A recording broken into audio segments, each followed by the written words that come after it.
ఎన్నో కష్టాలు పడి ముఖ్యమంత్రిగా మళ్ళొకసారి చంద్రబాబు నాయుడు గారు ఆంధ్రప్రదేశ్ ముఖ్యమంత్రిగా కావడం మాకు అందరూ కూడా సంతోషమైన విషయం. ఆనాడు ఎన్టీ రామారావు పాలన మళ్లీ రావాలని ఈ తెలంగాణలో కూడా మళ్లీ ఎన్టీ రామారావు ఏ విధంగానైతే పేద బడుగు వర్గాల ఆశాజ్యోతిగా నిలిచాడో ఆ విధంగా చేయాలన్న ఉద్దేశంతో ఈరోజు వారికి కలవడం జరిగింది.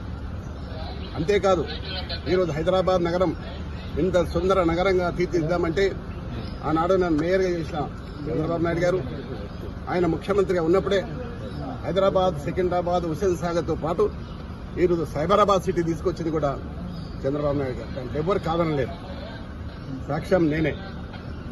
ఈ హైదరాబాద్ నగరంలో clean and green the best city award, the best tourism award తీసుకొచ్చింది కూడా చంద్రబాబు నాయుడు గారు. అయితే ఈ మధ్య కాలంలో తెలంగాణ అంశం వచ్చి మరి ఏం జరిగిందో మనం అందరం చూస్తూనే ఉన్నాం.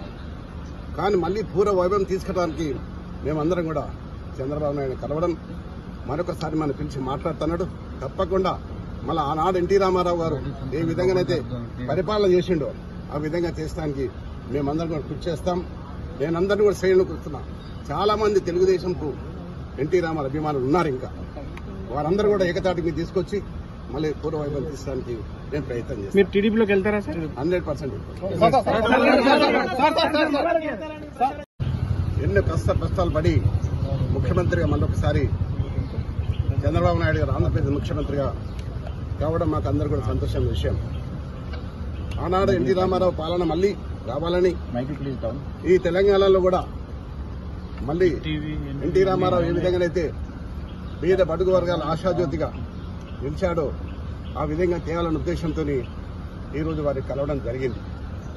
అంతేకాదు ఈరోజు హైదరాబాద్ నగరం ఇంత సుందర నగరంగా తీర్చిదిద్దామంటే ఆనాడు నన్ను మేయర్గా చేసిన చంద్రబాబు నాయుడు గారు ఆయన ముఖ్యమంత్రిగా ఉన్నప్పుడే హైదరాబాద్, సికింద్రాబాద్, హుస్సేన్ సాగర్తో పాటు ఈరోజు సైబరాబాద్ సిటీ తీసుకొచ్చింది కూడా చంద్రబాబు నాయుడు గారు. దానికి ఎవరు కాదనలేదు, సాక్ష్యం నేనే.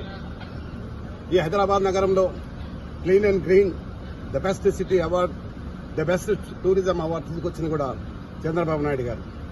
అయితే ఈ మధ్య కాలంలో తెలంగాణ అంశం వచ్చి మరి ఏం జరిగిందో మనం అందరం చూస్తూనే ఉన్నాం.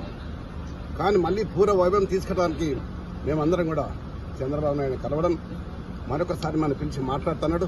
తప్పకుండా మళ్ళీ ఆనాడు ఎన్టీ రామారావు గారు ఏ విధంగానైతే పరిపాలన చేసిండో ఆ విధంగా చేసడానికి మేమందరం కూడా కృషి చేస్తాం. నేనందరినీ కూడా శ్రేణులు కూర్చున్నా. చాలా మంది తెలుగుదేశంకు ఎన్టీ రామారావు అభిమానులు ఉన్నారు. ఇంకా వారందరూ కూడా ఏకతాటి మీద తీసుకొచ్చి మళ్ళీ పూర్వ వైభవం తీసుకోవడానికి నేను ప్రయత్నం చేస్తాను. మీరు టీడీపీలోకి వెళ్తారా సార్? 100%.